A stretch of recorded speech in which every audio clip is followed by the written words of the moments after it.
सुप्रभात बच्चों। वर्तमान सत्र से कक्षा 9 में सीबीएसई द्वारा हिंदी व्याकरण के अंतर्गत लघु कथा लेखन को सम्मिलित किया गया है। बच्चों, कहानियाँ सुनना किसे अच्छा नहीं लगता।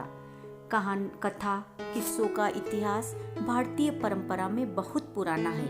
दादी व नानी से कहानियाँ सुनना तो एक अलग ही रोमांच व आनंद प्रदान करता है। हितोपदेश और बेताल पचीसी जैसी कथाओं के माध्यम से भारतीय समाज में नीति, नैतिकता और आदर्श की शिक्षाएं दी जाती रही है। ये कहानियां ही हैं जो हमें हिम्मत से भर देती है और हम असंभव कार्य को भी करने को तैयार हो जाते हैं। शिवाजी महाराज को उनकी माता जीजाबाई ने कहानी सुना कर इतना महान बना दिया कि शिवाजी महाराज छत्रपति शिवाजी महाराज बन गए। भारत के इतिहास में हमने कई राजा महाराजाओं की, वीरों की शौर्य गाथाएं पढ़ी है। अब हम पढ़ेंगे कि कहानी कहते किसे हैं। जीवन की किसी एक घटना के रोचक वर्णन को कहानी कहते हैं। कहानी सुनने, पढ़ने और लिखने की एक लंबी परंपरा हर देश में रही है, क्योंकि यह सबके लिए मनोरंजक होती है। बच्चों को कहानी सुनने का बहुत चाव होता है। दादी और नानी की कहानियाँ प्रसिद्ध है। इन कहानियों का उद्देश्य मुख्यतः मनोरंजन होता है, किंतु इनसे कुछ न कुछ शिक्षा अवश्य मिलती है। कहानी लिखना एक कला है। हर कहानी लेखक अपने ढंग से कहानी लिखकर उसमें विशेषता पैदा कर देता है। वह अपनी कल्पना और वर्णन शक्ति से कहानी के कथानक, पात्र या वातावरण को प्रभावशाली बना देता है। लेखक की भाषा शैली पर भी बहुत कुछ निर्भर करता है कि कहानी कितनी अच्छी लिखी गई है। अब हम पढ़ेंगे कहानी लेखन के प्रकार। कहानियाँ कितने प्रकार की होती है। आकार की दृष्टि से ये कहानियाँ दोनों तरह की है। कुछ कहानियाँ लंबी है जबकि अन्य कुछ कहानियाँ छोटी।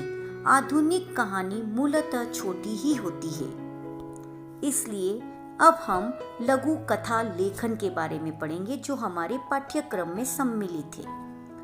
कहानी लिखते समय हमें किन बातों का ध्यान रखना है, ये पढ़ेंगे। पहला, दी गई रूपरेखा अथवा संकेतों के आधार पर ही हमें कहानी का विस्तार करना होगा। दूसरा, कहानी में विभिन्न घटनाओं और प्रसंगों को संतुलित विस्तार देना चाहिए। न तो बहुत अधिक बढ़ा चढ़ा कर लिखना है और न ही बिल्कुल कम शब्दों में की बात समझ में ही ना आए। इसलिए एक संतुलन हमें बनाकर रखना है। किसी प्रसंग को न बहुत अधिक संक्षिप्त लिखना चाहिए, न अनावश्यक रूप से बहुत अधिक बढ़ाना चाहिए। तीसरा, कहानी का आरंभ आकर्षक होना चाहिए ताकि कहानी पढ़ने वाले का मन उसे पढ़ने में लगा रहे। चौथा, कहानी की भाषा सरल, स्वाभाविक तथा प्रभावशाली होनी चाहिए। उसमें बहुत अधिक कठिन शब्द तथा लंबे वाक्य नहीं होने चाहिए। नंबर 5, कहानी को उपयुक्त एवं आकर्षक शीर्षक अनिवार्य रूप से देना चाहिए।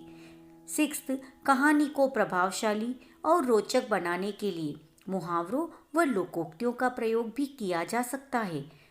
7, कहानी हमेशा भूतकाल में ही लिखी जानी चाहिए। 8, कहानी का अंत सहज ढंग से होना चाहिए, अर्थात कहानी बहुत ज़्यादा उलझी हुई नहीं होनी चाहिए। अब हम पढ़ेंगे कहानी लेखन की विशेषताएं। कहानी का केंद्रीय बिंदु कथानक होता है। कथानक का अर्थ कहानी का वह संक्षिप्त रूप है जिसमें प्रारंभ से अंत तक कहानी की सभी घटनाओं और पात्रों का उल्लेख किया गया है। कथानक कहानीकार के मन में किसी घटना, जानकारी, अनुभव या कल्पना के कारण आता है। प्राचीन कहानी का उद्देश्य मनोरंजन था, परंतु आज की कहानी में पाठक नई संवेदना की खोज करते हैं। वर्तमान कहानी लेखन का मुख्य विषय मनुष्य जीवन की कोई समस्या, संवेदना होती है। पशु पक्षी, देव दानव नहीं, परंतु बच्चों की कहानियों में यह प्रमुख विषय हो सकते हैं। हमने पढ़ा कि आधुनिक कहानी की क्या विशेषता होती है। अब हम पढ़ेंगे कहानी लेखन की विधियों के बारे में। कहानी 4 तरह से लिखी जा सकती है। 4 तरह से आपको परीक्षा में कहानी पूछी जा सकती है। पहला, कहानी की सहायता या उसके आधार पर दूसरी कहानी लिखना। दूसरा, कोई रूपरेखा दी हुई है, उसी रूपरेखा के आधार पर आपको कहानी लिखना।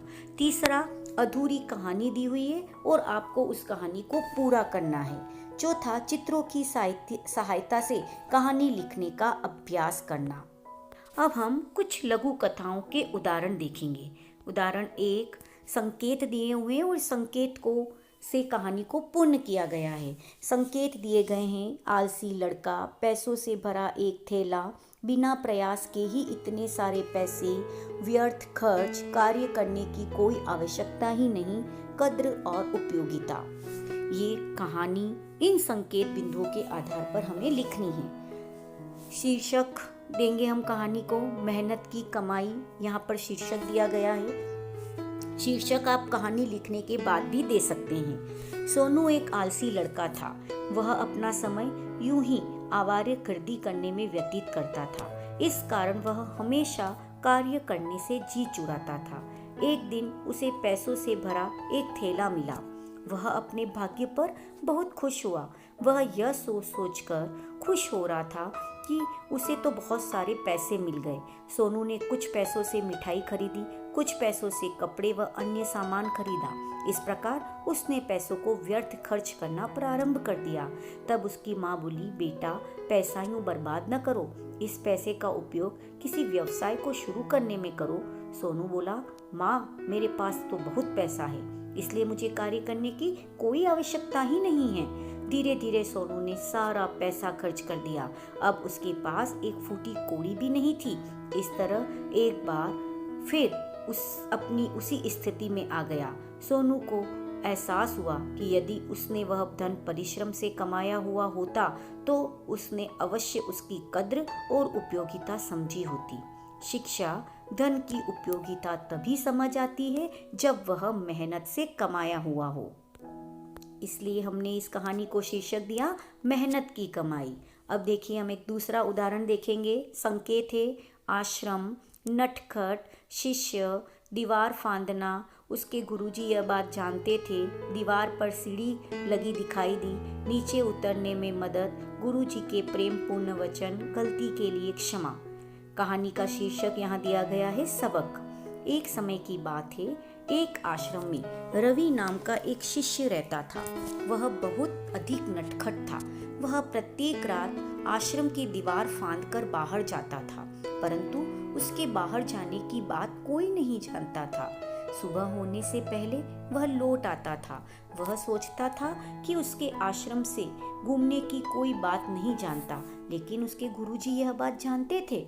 वे रवि को रंगे हाथ पकड़ना चाहते थे। एक रात हमेशा की तरह रवि सीढ़ी पर चढ़ा और दीवार फांदकर बाहर कूद गया। उसके जाते ही गुरुजी जाग गए। तब उन्हें दीवार पर सीढ़ी लगी दिखाई दी। कुछ घंटे बाद रवि लौट आया और अंधेरे में दीवार पर चढ़ने की कोशिश करने लगा। उस वक्त उसके गुरुजी सीढ़ी के पास ही खड़े थे। उन्होंने रवि की नीचे उतरने में मदद की और बोले, बेटा, रात में जब तुम बाहर जाते हो तो तुम्हें अपने साथ एक गर्म शॉल अवश्य रखनी चाहिए। गुरुजी के प्रेम पूर्ण वचनों का रवि पर बहुत गहरा प्रभाव पड़ा। उसे अपनी गलती का एहसास हुआ और उसने अपनी गलती के लिए क्षमा मांगी। साथ ही उसने गुरु को ऐसी गलती दोबारा न करने का वचन भी दिया। शिक्षा, प्रेम पूर्ण वचनों का सबक जिंदगी भर याद रहता है। ये तो हमने संकेत बिंदुओं के द्वारा कहानी पूर्ण की। अब हम पढ़ेंगे कि प्रस्थान बिंदु दिया हुआ है। स्टार्टिंग की 4-5 लाइन दी हुई है, उसके आगे कहानी हम कैसे पूर्ण करेंगे। प्रतिभा स्कूल में आज बहुत उदास थी। उसका पढ़ाई में मन नहीं लग रहा था। उसकी सहेली आराध्या ने उससे कारण पूछा तो उसने बताया कि मुझसे एक बड़ी गलती हो गई। अब इसके आगे कहानी हमें स्वयं को पूरी करनी है। देखिए इसके आगे कहानी हम कैसे पूरी करेंगे। तो प्रतिभा स्कूल में बहुत उदास थी। उसका पढ़ाई में मन नहीं लग रहा था। उसकी सहेली आराध्या ने उससे कारण पूछा तो उसने बताया कि मुझसे एक बड़ी गलती हो गई है। आगे, मैंने अपने माता पिता का कहना नहीं माना। आराध्या ने कहा, पूरी बात बताओ। प्रतिभा ने बताया कि अर्धवार्षिक परीक्षा होने वाली है, लेकिन मैंने पढ़ाई पर ध्यान नहीं दिया। माता पिता ने कई बार मुझे समझाया था कि पढ़ाई पर ध्यान दो, पढ़ाई करो, लेकिन मैंने पढ़ाई पर ध्यान नहीं दिया, समय नष्ट किया। इस कारण से मैंने अपने पाठ को ठीक ढंग से याद भी नहीं किया है। मैं अनुत्तीर्ण हो जाऊंगी। आराध्या ने कहा, तुम चिंता मत करो, कठिन परिश्रम करो, अच्छे अंकों से पास हो जाओगी। मैं तुम्हारी मदद करूंगी। मैं तुम्हें अपने नोट्स भी दे रही हूँ, तुम इसे लिखकर पूरा करो। मैं शाम को 5 बजे तुम्हारे यहाँ आऊंगी और हम दोनों मिलकर 1 घंटा पढ़ेंगे। इतना सुनते ही प्रतिभा खुश हो गई। आराध्या की मदद से प्रतिभा ने अपना पाठ्यक्रम पूरा कर लिया, पढ़ने में मन लगाने लगी। यह परिवर्तन देखकर उसके माता पिता बहुत खुश थे। परीक्षा हुई तो प्रतिभा और आराध्या दोनों प्रथम श्रेणी में उत्तीर्ण हुई।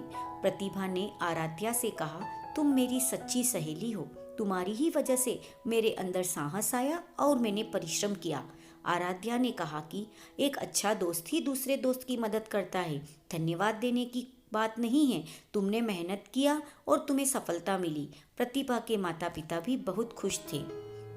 इस तरह से हमने देखा कि किस तरह से संकेत बिंदुओं के आधार पर, प्रस्थान बिंदुओं के आधार पर कहानी पूर्ण की जाती है। इसी तरह से हमें लघु कथा लेखन का अभ्यास करना है। धन्यवाद।